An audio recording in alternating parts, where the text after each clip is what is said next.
is the Jijie. So for today's video guys is strap top dress for woman. Pang summer siya na damit guys. So here's the dress. Ta-dang! It's color purple. Yeah, pang summer ito guys.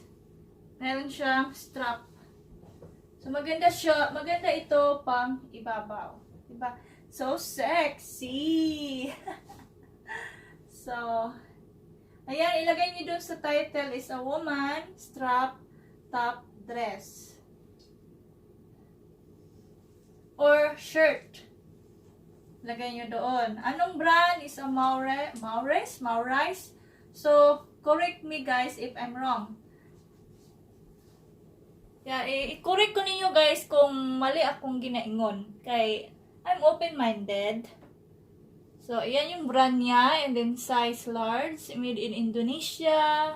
And the material is nylon and expandex.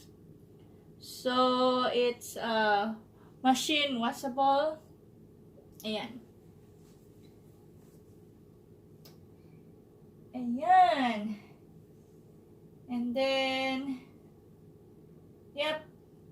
Ilagay nyo dun kung anong sukat guys. And ang pag-measures, madali lang ang pag-measure nito.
Maryland. Ship to Maryland, guys.